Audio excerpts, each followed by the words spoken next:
Today's gospel is one of my favorites in John and Mark's gospel because at first reading it, you think here's another miracle Jesus made. Actually, the paragraph just before that, he did they brought him people in lines, and he just laid his hands and they were like going through a line in Walmart getting fixed.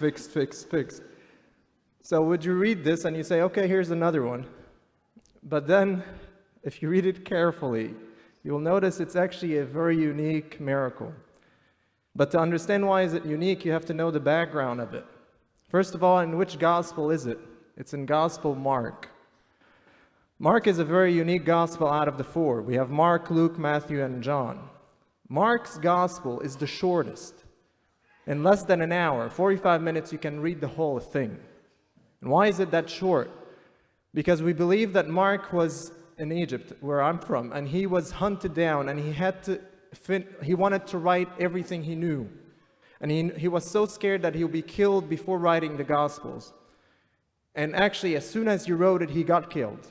He was killed in a dramatic way. They tortured him. They tied him to horses and let the horses run through the city of Alexandria, and he was tortured on the ground. So he was very concise. He had small time to write. Parchments are not that available, and he needs to write everything. So his gospel doesn't have any details. He's just telling the story. So when he gives details, you better watch out, because he wants to say something. And this gospel starts in a very weird way. If you wanted to write about today, today was a very exciting day for you. With your own eyes, you saw a miracle at the church, right? And you have 8 lines to write the whole story of the whole day. Would you waste 3 lines out of the 8 saying, I came to the church through Buckwalter Road, and on the 3rd light, I turned right, where I hit 278, and I took 278 to come to church? No, you won't waste time, right? Maybe you would write it if you spent 3 hours coming to church today because 278 was closed, right? And you had to walk, for God's sake. Then you'll say, it was a tough day, and you write 3 lines out of the 8 saying this. And today, Mark starts the same way, telling us that Jesus went out of his way. Where is it? Left the district of Tyre and went by the way of Sidon to the Sea of Galilee, into the district of Decapolis, which is a very Greek word. Jews avoided any pagan country, city, yet alone a Greek city. And here's Jesus leaving 278 and trying to take a different road. And why did he do that? That's the first question we should be asking. Why did Jesus get out of his way? And then, the second detail. Here is they brought him another deaf and mute person. Another. He's been having hundreds. And they asked him, just lay your hands on him, like you did with all the other people. You dealt with way worse sicknesses, way more people, demonic people, many other sicknesses. Just put your hands on him. Just lay your hands. Don't put even your hands on him.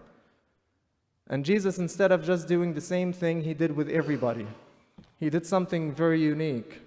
He took his time with this man. He took him off by himself, away from the crowd. He put his finger into the man's ears, spitting. He touched the tongue of the man, and he looked to heaven and groaned and said, "Infitah," which means opened.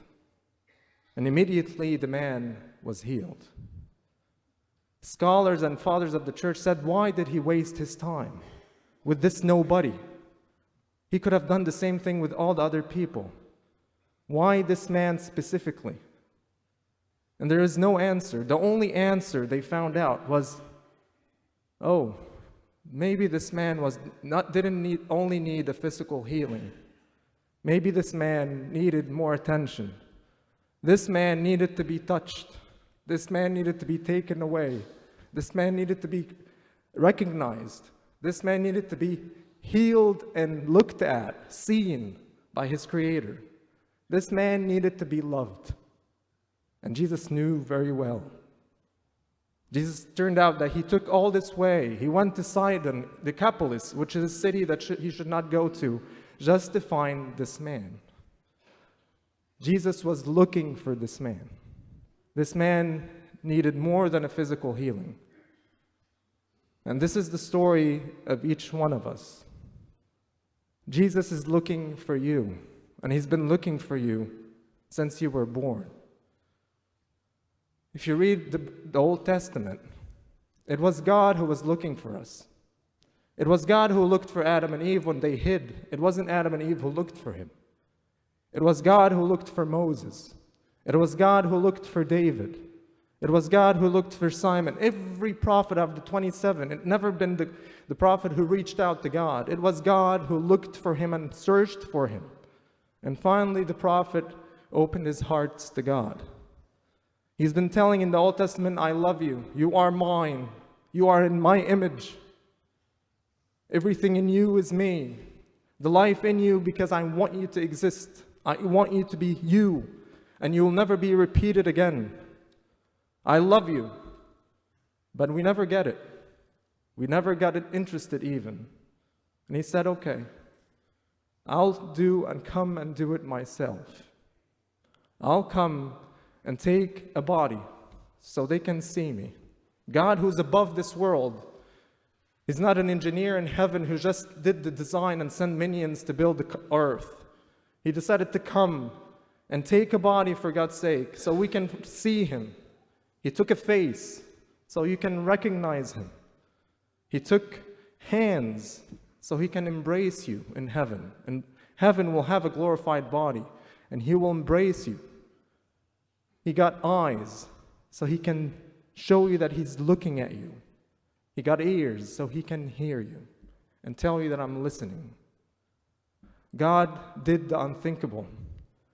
The kids, there's a movie in Disney called Princess and the Frog. It's a story of a princess that's looking for her prince, but her prince got cursed into a frog.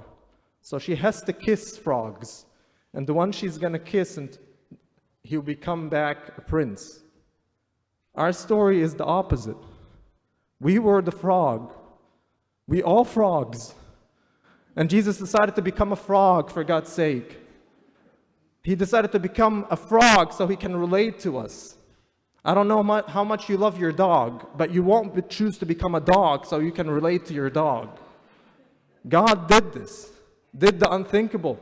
He took everything like us. He reduced himself to become one of us. So finally, he can relate to you. Finally, he can be approachable. Finally, you can believe that he loves you. And then, if that was not enough, he decided to do the unthinkable. God, who doesn't die, chose to come and be slaughtered like an animal in front of you, hoping that then maybe they can believe me. Maybe then they can believe that I love them. Yesterday I was with young adults, 55 kids in their 20s, and we were groups doing a lot of interesting things, but one girl came to me in my group and told me, she's in 24, 23, told me, Father, is it selfish if I pray for my future husband? And I said, why is that selfish? She said, because I'm getting a benefit out of it. If he's turned to be a good man, I'll have a good husband. I said, no, that's not selfish. That's a smart prayer.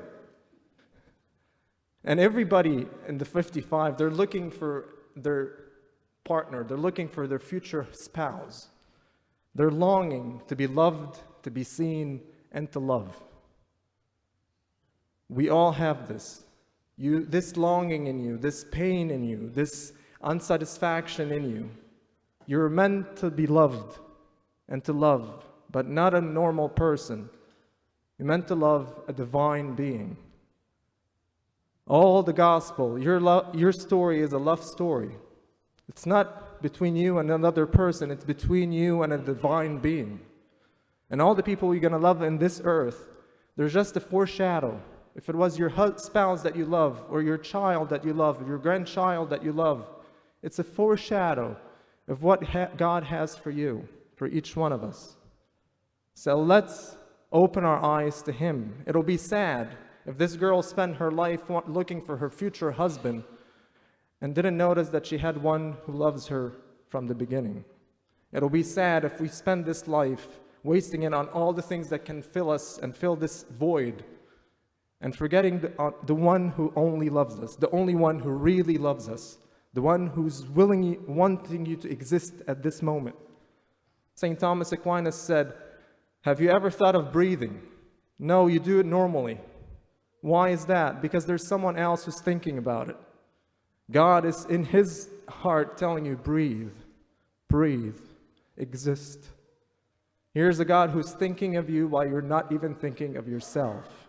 If He just stops thinking of you for a second, you will pop like a balloon.